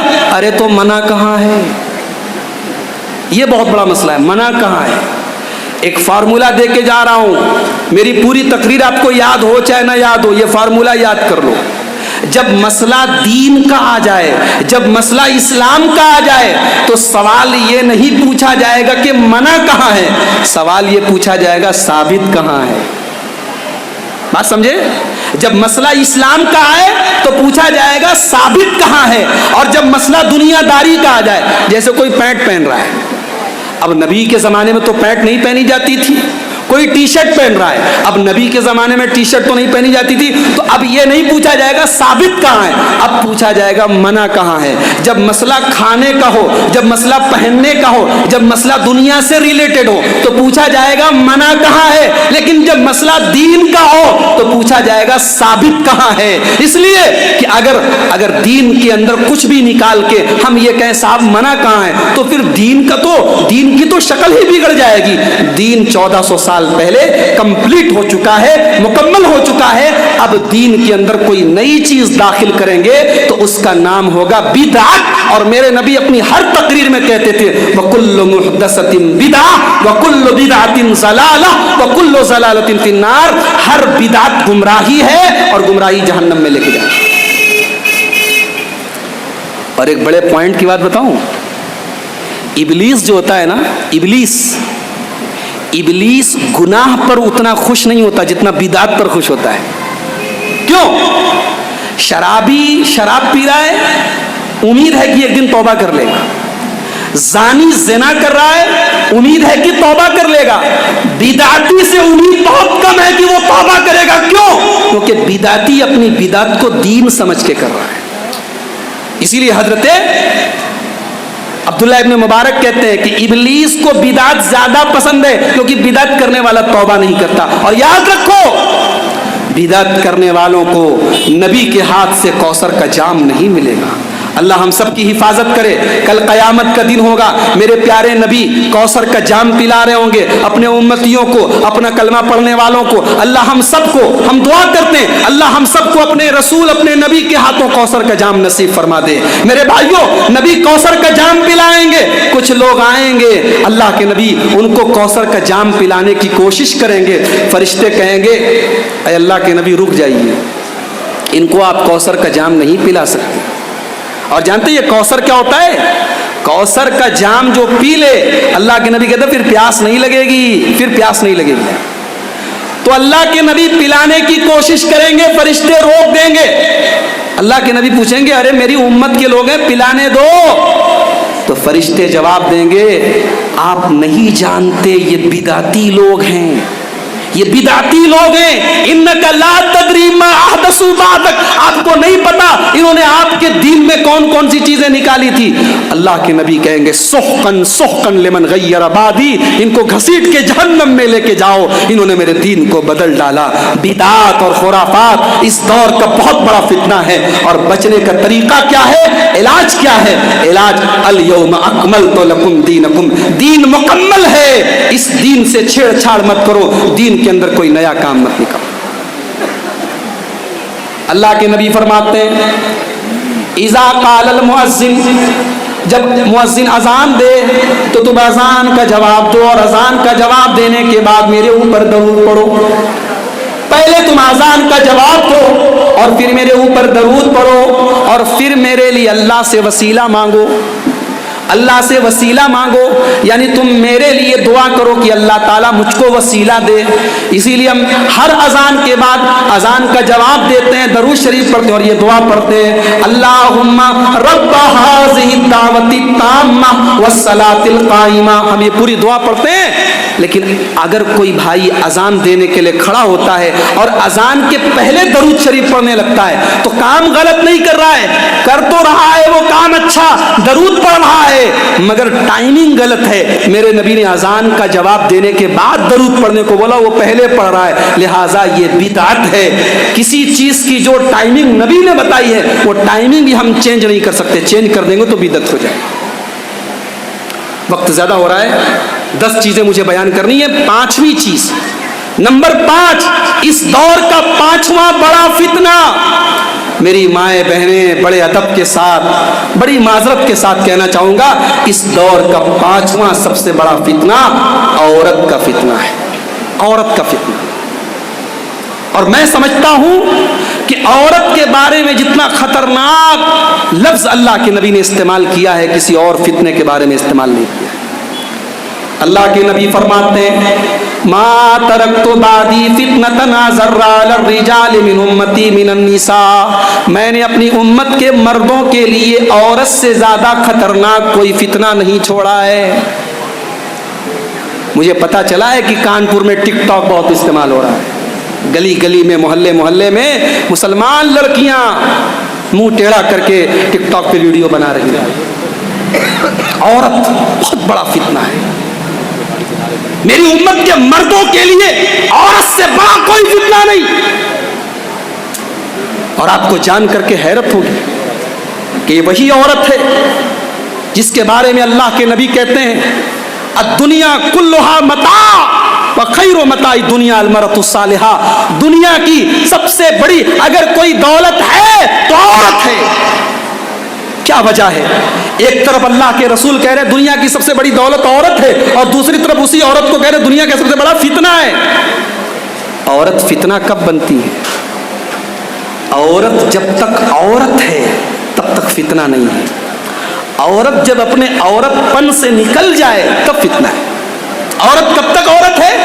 عورت تب تک عورت ہے جب تک اس کے بدن پر اس کے اندر حیا کی چادر ہے, جب تک اس کے اندر حیا ہے, جب تک شرم ہے, جب تک وہ اپنے اسلام کی حد اور لمٹ میں ہے تب تک وہ دنیا کی سب سے بڑی نعمت ہے. اور جب اسلام کی حدوں سے نکل جائے تو دنیا کا سب سے بڑا فتنہ ہے. اسی لیے اللہ کے نبی فرماتے ہیں المرأۃ عورۃ, عورت چھپانے کی چیز ہے, عورت پردے میں رکھنے کی چیز ہے. میری ماں بہنوں برا نہ ماننا, عورت چھپانے کی چیز ہے, یہ نبی نے فرمایا. ہو سکتا ہے ہماری کوئی بہن اعتراض کرے کہ ہمیں چھپانے کا حکم کیوں دیا گیا, عورت چھپانے کی چیز کیوں ہے. میں کہتا ہوں جو چیز جتنی قیمتی ہوتی ہے اس کو اتنا چھپایا جاتا ہے. 2000 کا موبائل کہیں بھی رکھا جاتا ہے, لیکن 50,000 کا آئی فون بڑا سنبھال کے بہت پردے میں رکھا جاتا ہے. 150 تو پرس میں ایسے ہی لوگ رکھ لیتے ہیں, لیکن 1 لاکھ روپیہ کہیں لے کے جانا ہو تو بڑا سنبھال کے لے کے جاتے ہیں کہ کہیں لوٹ نہ لے کوئی. اے عورت, تو دنیا کی سب سے قیمتی دولت ہے, تو اتنی سستی نہیں ہے کہ کوئی چھچورا ٹک ٹاک پر تیرے ویڈیو دیکھے, کوئی منچلا تیرے چہرے کا دیدار کرے. تو بنائی گئی ہے کسی کے لیے، تو کسی کی امانت ہے، اور جب تک اس جس کی تو امانت ہے اس کے حوالے نہ کر دی جائے تب تک تو دنیا کی نظروں سے چھپ کر کے رہنی چاہیے۔ المرأۃ عورۃ، عورت چھپانے کی چیز ہے، اذا خرجت، جب یہ عورت بے حیا ہو کر کے، بے پردہ ہو کر کے نکلتی ہے، اللہ کے نبی فرماتے ہیں استشرفها الشیطان، یہ شیطان کا شکار بن جاتی ہے۔ پھر شیطان اس عورت کے ذریعے ٹک ٹاک پر ویڈیو بنواتا ہے، اس عورت کے ذریعے فیس بک پر چیٹنگ کرواتا ہے۔ اور آج ایک صاحب کہنے لگے مولوی صاحب فیس بک پر کسی لڑکی کو بہن بنانا کیسا ہے؟ فیس بک پر بہن بنا رہے ہیں۔ یاد رکھو یہ سارے ڈھکوسلے ہیں، یہ سارے ڈھکوسلے ہیں۔ اسلام کے اندر سگی بہن بہن ہے، باقی اسلامی رشتے کے اعتبار سے ساری عورتیں ہماری بہن ہیں۔ ہماری بہن ہر عورت ہے اسلامی رشتے کے حساب سے، لیکن اس کا یہ مطلب نہیں ہے کہ ہم کسی غیر محرم لڑکی سے فیس بک پر چیٹنگ کریں، واٹس ایپ پر چیٹنگ کریں، ہم اس کے فوٹوز اور اس کی تصویر اور اس کے ویڈیوز دیکھیں۔ اللہ کے نبی کہتے ہیں عورت جب گھر سے نکلے گی بے حیا اور بے پردہ ہو کر کے نکلے گی، شیطان کا شکار بن جائے۔ علاج کیا ہے مولوی صاحب؟ آپ نے تو کہہ دیا عورت فتنہ ہے۔ اب عورت اگر چاہے کہ میں فتنہ نہ بنوں تو کیا کرے، اور مردوں کو اس فتنے سے کیسے بچایا جائے؟ بہت آسان نسخہ بتا رہا ہوں۔ قرآن کا 18واں پارہ کھولو اور سورہ نور اٹھا لو، سورہ نور کی آیت نمبر 30 پر عمل کر لیں مرد حضرات، اور 31 پر عمل کر لیں عورتیں۔ 30 نمبر کی آیت پر مرد حضرات عمل کر لیں اور 31 نمبر کی آیت پر عورتیں عمل کر لیں، عورت کا فتنہ ختم ہو جائے۔ 30 نمبر کی آیت کیا ہے؟ قُلْ لِلْمُؤْمِنِينَ يَغُضُّوا مِنْ أَبْصَارِهِمْ وَيَحْفَظُوا فُرُوجَهُمْ، اے نبی آپ ایمان والے مردوں سے کہہ دیجئے کہ وہ اپنی نگاہوں کو نیچی رکھیں، نگاہوں کو نیچی رکھو۔ عورت کے فتنے سے بچنا ہے میرے نوجوان ساتھیوں، قرآن طریقہ بتا رہا ہے اپنی نگاہوں کی حفاظت کرو۔ وَيَحْفَظُوا فُرُوجَهُمْ، اور اپنی شرمگاہ کی حفاظت کرو۔ نگاہوں کی حفاظت اور شرمگاہ کی حفاظت۔ جو اپنی نگاہوں کی حفاظت نہیں کرے گا اس کی شرمگاہ بھی محفوظ نہیں رہے گی۔ شرمگاہ کی حفاظت کا راستہ نگاہوں کی حفاظت کے راستے سے جاتا ہے۔ جو آنکھوں کا خراب ہوگا وہ بدکار ہوگا، جس کی آنکھیں صحیح نہیں ہوں گی وہ بدکاری کے راستے کی طرف چل پڑے گا۔ پہلے نگاہوں کو جھکانے کا حکم دیا، اس کے بعد شرمگاہ کی حفاظت کو۔ اچھا، عورت اپنے آپ کو فتنہ بننے سے کیسے بچائے؟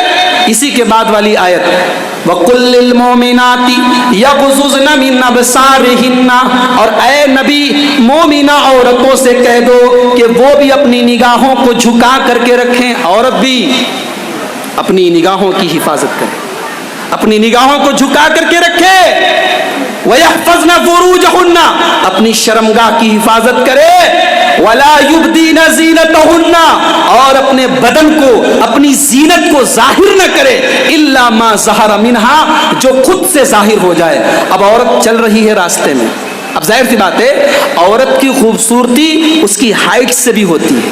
اب عورت کتنی ہائٹ کی ہے ظاہر سی بات ہے اس کو چھپایا نہیں جا سکتا، تو کچھ چیزیں ایسی جس کو چھپایا نہیں جا سکتا۔ اللہ تعالیٰ کہہ رہا ہے جو خود سے ظاہر ہو جائے الگ بات ہے، ورنہ عورت اپنی زینت کو چھپائے۔ دیکھیے قرآن نے زینت کہا، زینت میں سب آ گیا۔ عورت کا بال بھی زینت ہے، عورت کا چہرہ بھی زینت ہے، عورت کا پورا بدن زینت ہے۔ معاف کریں میرے بھائیوں، آج ہمارے کانپور میں، ہمارے بنارس میں، ہمارے الہ آباد میں، ہمارے لکھنؤ میں، ہمارے مئو میں ہم بڑے خوش ہوتے ہیں صاحب ہمارے یہاں پردہ ہے، ہمارے یہاں پردہ ہے، مگر اس پردے کے پیچھے بھی بہت زردہ ہے، اس پردے کے پیچھے بھی بڑی کارستانیاں ہیں۔ آج اس پردے کا حال یہ ہے کہ اس پردے کو مزید ایک پردے کی ضرورت ہے۔ آج یہ پردہ اتنا چمکدار ہے، اتنا خوبصورت ہے، اتنا ڈیزائننگ والا ہے کہ یہ پردہ عورت کو چھپانے کے بجائے عورت کو دکھانے کا کام کر رہا ہے۔ قرآن نے یہ نہیں کہا کہ تم ڈیزائن دار برقع پہن کر کے نکلو، قرآن کہہ رہے وَلَا يُبْدِينَ زِينَتَهُنَّ، تمہارے بدن میں زینت کی جتنی چیزیں سب چھپاؤ۔ وَلْيَضْرِبْنَ بِخُمُرِهِنَّ عَلَى جُيُوبِهِنَّ، اور گھر میں اپنے باپ کے سامنے، اپنے بھائی کے سامنے، اور شادی کے بعد اپنے سسر کے سامنے، اپنے باپ دادا چاچا کے سامنے جو تمہارے محرم ہیں ان کے سامنے بھی جب دوپٹہ اوڑھو تو قرآن، اللہ اکبر، کیسی کتاب ہے یہ، کیسی کتاب ہے. ایک عورت کو دوپٹہ اوڑھنے کا طریقہ قرآن بتا رہا ہے. اللہ اکبر، یہ میرے رب کی کتاب ہے. ایک عورت کو دوپٹہ اوڑھنے کا طریقہ قرآن بتا رہا ہے. وَلْيَضْرِبْنَ بِخُمُرِهِنَّ عَلَى جُجُوبِهِنَّ، کہ سر پر تو دوپٹہ ہے لیکن گریبان تیرا کھلا ہے، تو کوئی مطلب نہیں ہے. یہ دوپٹہ سر کے ساتھ ساتھ تیرے گریبان پر بھی ہونا چاہیے، تیرے سینے پر بھی ہونا چاہیے. تیرا پورا بدن تیرے محرم رشتہ دار، تیرے باپ سے بھی ڈھکا. عورتیں گھر میں لڑکیاں ہیں، بھائیوں کے سامنے ایسے ہی بغیر دوپٹے کے چلتی ہیں، باپ کے سامنے ایسے ہی نہیں. قرآن کہہ رہا ہے ان کے سامنے بھی اپنا دوپٹہ اور اوڑھنی اپنے سر کے ساتھ ساتھ اپنے گریبان پر رکھو. اس کے بعد اللہ نے لسٹ بتائی کس سے پردہ نہیں کرنا ہے. کہا باپ سے پردہ نہیں کرنا ہے، شوہر سے پردہ نہیں کرنا ہے. کیا بھائی یہ کیسا ساڑھے بار چلا رہا ہے. کہا کہ باپ سے پردہ نہیں کرنا ہے، شوہر سے پردہ نہیں کرنا ہے، سسر سے پردہ نہیں کرنا ہے، اور شوہر کے سوتیلے بیٹے جیسے شوہر سے شادی اب اس کی دوسری بیوی سے لڑکے ان سے بھی پردہ نہیں کرنا ہے، اور بھائیوں سے پردہ نہیں کرنا ہے، اور بھائی کے لڑکوں سے یعنی بھتیجے، پھوپھی کو بھتیجے سے پردہ نہیں کرنا ہے، اور بہن کے لڑکے سے یعنی خالہ کو بھانجے سے پردہ نہیں کرنا ہے، اور عورت کو عورت سے پردہ نہیں کرنا ہے، اور گھر میں کام کرنے والے بوڑھے نوکروں سے پردہ کرنے کی ضرورت نہیں ہے، اور اسی طریقے سے نابالغ اور چھوٹے بچے ہیں جو ابھی عورتوں کی راز کی باتیں نہیں جانتے ہیں، ان بچوں سے پردہ نہیں کرنا ہے. اللہ نے پوری لسٹ بتائی تھی.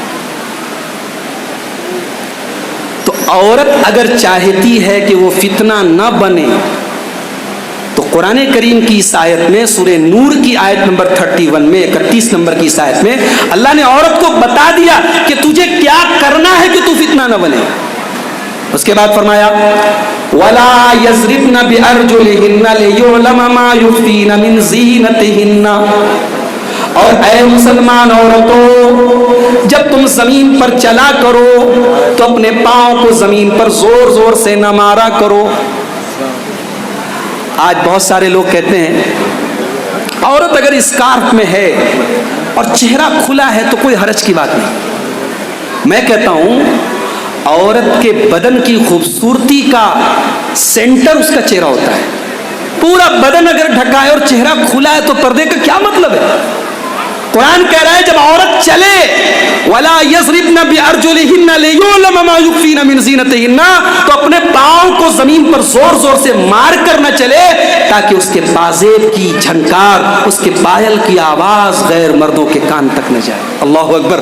جو اسلام، جو قرآن عورت کے پازیب کی آواز کا بھی پردہ کرنے کا حکم دیتا ہے، اس اسلام میں عورت چہرہ کھول کر کے چلے اس کی اجازت کیسے ہو سکتی ہے؟ میری پیاری ماں بہنوں، عورت اگر چاہتی ہے کہ فتنہ نہ بنے تو قرآن کی اس آیت پر عمل کرے.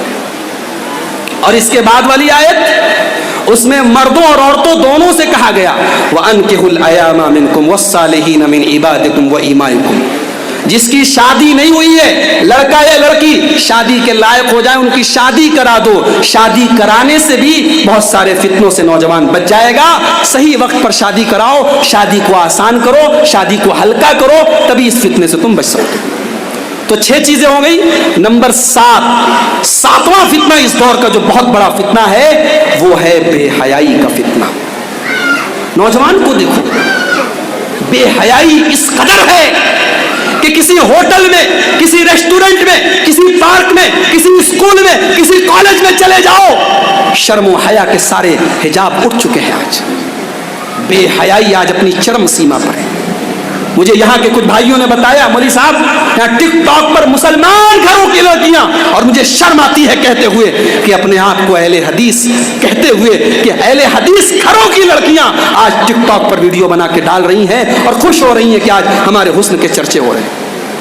یاد رکھو اللہ کے نبی نے فرمایا اذا لم تستحی فاصنع ما شئت. جب انسان کے اندر سے حیا نکل جائے، شرم نکل جائے تو انسان کچھ بھی کر سکتا ہے، کچھ بھی. حیا اور ایمان، طبرانی کی ایک صحیح روایت میں اللہ کے نبی نے فرمایا الحیاء والایمان قرنا جمیعا. حیا اور ایمان دونوں ایک دوسرے کا حصہ ہیں. حیا نکل جائے گا تو ایمان بھی نکل جائے گا. میرے نوجوان ساتھیوں، بے حیا نہ بنو، حیا والے بنو. میری ماں بہنوں حیا والی بنو. آج امت کو حیادار مردوں اور عورتوں کی ضرورت ہے. ہم نے جس نبی کا کلمہ پڑھا ہے اس نبی کے بارے میں صحابہ کہتے ہیں کان اشد حیاء من العذراء فی خدرہا. میرا نبی اتنی حیا والا ہے, میرے نبی اتنی حیا والے ہیں کہ کنواری لڑکی اپنے گھر میں جو رہتی ہے اس کے اندر جتنی حیا ہوتی ہے پیارے نبی صلی اللہ علیہ وسلم اس سے بھی زیادہ حیا والے. تو بے حیائی کا فتنہ ہے. علاج کیا ہے بے حیائی سے بچنے کا؟ نماز کی پابندی کرو, نماز کی پابندی. ان الصلاۃ تنہی عن الفحشاء والمنکر. نماز کی پابندی آپ کو بے حیائی سے روکے گی. میرے نوجوان ساتھیوں, آپ کو بھی روکے گی, میری ماں بہنوں آپ کو بھی روکے گی. ایک تو نماز کی پابندی کرو, اور دوسرے غلط صحبت سے بچو. بے حیا لڑکوں کی دوستی سے لڑکے بگڑیں گے, بے حیا لڑکیوں کی دوستی سے لڑکیاں بگڑیں گی. صحبت کا اور سنگت کا بڑا اثر ہوتا ہے. اللہ کے پیارے حبیب فرماتے ہیں المرء علی دین خلیلہ. آدمی اپنے دوست کے دین اور عقیدے پر ہوتا ہے. جس کے ساتھ دوستی ہوتی ہے, جس کے ساتھ اٹھتا بیٹھتا ہے, جیسا اس کا عقیدہ ہوتا ہے, جیسا اس کا اخلاق ہوتا ہے, ویسا آدمی کا ہو جاتا ہے. 8واں فتنہ نشے کا فتنہ. مسلمانوں کے علاقوں میں چلے جاؤ, شراب کا نشہ, تمباکو کا نشہ, ڈرگس کا نشہ. تباہ ہو رہے ہیں ہمارے نوجوان آج اس نشے کی وجہ سے. جس کو پتا نہیں کہ نشہ کتنی خطرناک چیز ہے. اللہ نے قرآن میں شرک کے ساتھ شراب کا ذکر کیا ہے, شرک کے ساتھ. اور یہی نہیں, اللہ نے شراب کو گندا کہا ہے, شیطان کا کام کہا ہے. اور یہی نہیں, اللہ نے کہا کہ شراب تم کو شیطان پلواتا ہے تاکہ شراب پی کر کے تم نماز سے دور ہو جاؤ, اور شراب پی کر کے تم ایک دوسرے سے لڑائی جھگڑا کرو. آج نشے کا فتنہ آج ہمارے مسلمانوں کی بستیوں کو پریشان کر رہا ہے. اور ایک اور نشہ ہے انٹرنیٹ کا نشہ, موبائل کا نشہ, واٹس ایپ کا نشہ. اور آج کل ایک گیم چلا ہے پب جی گیم کا نشہ. یہ میں نہیں کہہ رہا ہوں, میڈیا کہہ رہی ہے کہ پب جی گیم کا نشہ ایسا ہے. یہ گیم جو ایک بار کھیلنے لگتا ہے, کتنے بچے گیم کھیلتے کھیلتے چھت سے کود کے گر گئے. کتنے بچے یہ گیم کھیلتے کھیلتے ٹرین کے ٹریک پر چلے گئے, کٹ کے مر گئے. ان کو اپنا ہوش و حواس نہیں. اور آپ کو معلوم ہونا چاہیے کہ ابھی نیوزی لینڈ کے اندر جو حادثہ ہوا ہے, اور برنٹن نام کے اس آدمی نے 50 مسلمانوں کو جمعہ کے دن مسجد میں مارا تھا, وہ آدمی بھی پب جی گیم کھیلتا تھا اور پب جی گیم سے بہت متاثر تھا. میرے بھائیوں, یہ سارے نشے چھوڑ دو, یہ سارے نشے چھوڑ دو. یہ شراب کا نشہ, یہ تمباکو کا نشہ, یہ گٹکے کا نشہ, یہ سگریٹ کا نشہ, اپنی جان کو ہلاکت میں نہ ڈالو. اپنی جان کو ولا تقتلوا انفسکم ولا تلقوا بایدیکم الی التہلکہ, اپنے آپ کو ہلاکت میں نہ ڈالو. آج بیویوں کو شوہر کا پیار نہیں مل رہا ہے, بچے اپنے ماں باپ کے پیار سے محروم ہیں. ماں اپنا موبائل لے کے کنارے پڑی ہے, باپ اپنا موبائل لے کے کنارے پڑا ہے, بچے کو ماں کا پیار نہیں مل رہا ہے. شوہر رات میں آتا ہے, بیوی بستر پہ لیٹی ہے, شوہر موبائل میں لگا ہے, بیویاں شوہروں کی توجہ سے محروم ہیں. میرے بھائیوں, اس موبائل کو استعمال کرو مگر نشہ نہ بناؤ. انٹرنیٹ کو استعمال کرو, صحیح استعمال کرو, اس کو نشہ نہ بناؤ. نمبر 9, اور اس دور کا نواں فتنہ جو بہت بڑا خطرناک فتنہ ہے, مال کا فتنہ ہے. مال کا فتنہ. انسان راتوں رات امیر بننا چاہتا ہے, انسان چاہتا ہے راتوں رات کروڑ پتی بن جاؤں, اس لیے IPL میں سٹے بھی لگاتا ہے, اس لیے جوا بھی کھیلتا ہے, اس لیے سود کی رقم بھی کماتا ہے. یاد رکھو میرے پیارے ساتھیوں, حرام کی کمائی جو تم لا رہے ہو اپنے گھر میں, حرام کی کمائی سے جو بدن پل رہا ہے, اپنے بچوں کو اگر حرام کی کمائی سے پال رہے ہو, اللہ کے نبی فرماتے ہیں لحم ما من لحم نبت من سحت فالنار اولا به.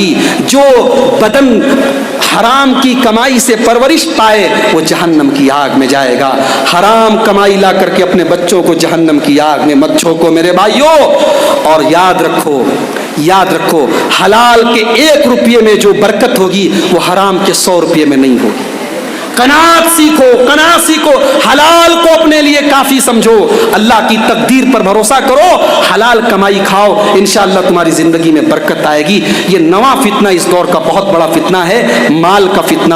اسی لیے اللہ کے پیارے حبیب فرماتے ہیں یاتی علی الناس زمان لا یبال المرء من این اخذ المال, ایک ایسا دور آنے والا ہے لوگ پرواہ نہیں کریں گے مال کہاں سے کما رہے ہیں, حلال طریقے سے کما رہے کہ آج ہمارا نوجوان آئی پی ایل میں سٹا لگا رہا ہے, آج ہمارا نوجوان سودی کاروبار کر رہا ہے. نہیں میرے بھائی, نہیں, حرام کے یہ کام بند کر کے حلال کو اپنے لیے کافی سمجھو. اور نمبر 10, آخری چیز بیان کر کے بات ختم کرتا ہوں. 10واں فتنہ جو اس دور کا بہت بڑا فتنہ ہے, پہلے بہت سارے گناہ مشکل تھے, اب آسان ہو گئے. آج ہر بچے کے ہاتھ میں موبائل ہے, 10-12 سال کے بچوں کے ہاتھ میں موبائل ہے. والدین کتنی نگرانی کریں گے, مائیں اپنی بچیوں کی کتنی نگرانی کریں گی. بچی رات میں 2 بجے اٹھ کر کسی سے موبائل پر بات کر رہی, ماں کتنی دیر تک جاگے گی, باپ کتنی دیر تک جاگے گا. یہ جو موبائل اور انٹرنیٹ کا فتنہ ہے, اس کا سب سے بڑا جو نقصان ہوا ہے, اس نے ہمارے لیے گناہوں کی دنیا کو آسان کر دیا ہے. پہلے جو گناہ کرنے کے لیے لوگ 1000 بار سوچتے تھے, آج سوچنے کی دیر ہے کہ انگلی کے ٹچ سے دنیا کی ساری گندگی موبائل کی اسکرین کے اوپر موجود ہے. آج ہماری خلوتیں, ہماری تنہائیاں آج گناہوں سے بھر گئی ہیں.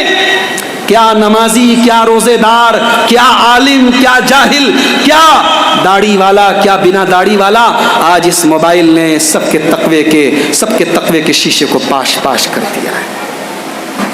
رات کا ٹائم ہے, بند کمرہ ہے, انٹرنیٹ پیک ڈلا ہوا ہے, ہاتھ میں اسمارٹ فون ہے, کون آپ کو روکے گا؟ ایک ہی طاقت روک سکتی ہے, میرے رب کا ڈر روکے گا, میرے رب کا تقوی روکے گا. جس دل میں یہ احساس ہوگا کمرے بند ہیں, لائٹ آف ہے, دنیا کی کوئی طاقت نہیں دیکھ رہی ہے مگر اللہ دیکھ رہا ہے, وہ اللہ جو علیم بذات الصدور ہے, جو دلوں کی دھڑکنوں سے واقف ہے, جو کالے پہاڑ پر کالی رات میں چلنے والی کالی چیونٹی کی چال سے بھی واقف ہے, اس اللہ سے چھپا نہیں پائیں گے. جس دل میں اللہ کا ڈر پیدا ہو جائے, میرے پیارے ساتھیوں, اس فتنے سے, موبائل اور انٹرنیٹ کے فتنے سے اور تنہائی کے گناہ کے فتنے سے وہ اپنے آپ کو بچا لے گا. ایک حدیث پڑھ کے بات ختم کرتا ہوں. اللہ کے پیارے نبی صلی اللہ علیہ وسلم نے فرمایا کہ میری امت کے کچھ ایسے لوگ قیامت کے دن آئیں گے جو پہاڑوں کے برابر نیکیاں لے کر کے آئیں گے, لیکن اللہ تعالیٰ ان کی تمام نیکیوں کو برباد کر دے گا. حضرت ثوبان رضی اللہ تعالیٰ عنہ حدیث کے راوی ہے, انہوں نے پوچھا اے اللہ کے نبی وہ کون بد نصیب لوگ ہیں کہ پہاڑوں کے برابر نیکیاں لے کر کے آئیں گے لیکن اللہ ان کی نیکیوں کو برباد کر دے گا. پیارے نبی نے فرمایا یہ وہ لوگ ہوں گے جو تنہائی میں گناہ کریں گے, وَلَكِنَّهُمْ إِذَا خَلَوْا انْتَهَكُوا بِمَحَارِمِ اللَّهِ, جب اکیلے میں رہیں گے, بند کمرے میں ہوں گے, اپنے بیڈ روم میں ہوں گے, کوئی دیکھنے والا نہیں ہے, وہاں پہ وہ غلط کام کریں گے. میرے ساتھیوں, آج یہ گناہ ہمارا نوجوان کثرت سے کر رہا ہے, کہیں ایسا نہ ہو ہمارے نام اعمال میں جو ٹوٹی پھوٹی چند نیکیاں ہیں وہ ہمارے ان گناہوں کی وجہ سے برباد ہو جائیں. اللہ کا ڈر اپنے دل میں پیدا کریں اور ان گناہوں سے بچنے کی کوشش کریں. اللہ سے دعا کرتا ہوں جو 10 چیزیں, جو 10 فتنے میں نے بیان کیے, اللہ تعالیٰ میری بھی اور آپ سب کی بھی ان 10 چیزوں سے حفاظت فرمائے. اللہ تعالیٰ ان تمام فتنوں سے امت مسلمہ کی حفاظت فرمائے. اللہ ہمارے ملک میں چناؤ کا ماحول ہے, اللہ تعالیٰ ہمارے ملک میں امن اور چین کی فضا کو قائم رکھے. اللہ اس ملک میں اقتدار کی کرسی پر امن اور انصاف اور انسانیت کا کام کرنے والے لوگوں کو اللہ تعالیٰ بٹھا دے. اللہ تعالیٰ ہم سب کے جان و مال کی, ہماری عزت و آبرو کی, ہماری مسجدوں کی, ہمارے دینی اداروں کی, ہمارے علماء کی, ہمارے دعات کی, سب کی حفاظت فرمائے. آمین. وآخر دعوانا ان الحمد للہ رب العالمین. السلام علیکم ورحمۃ اللہ.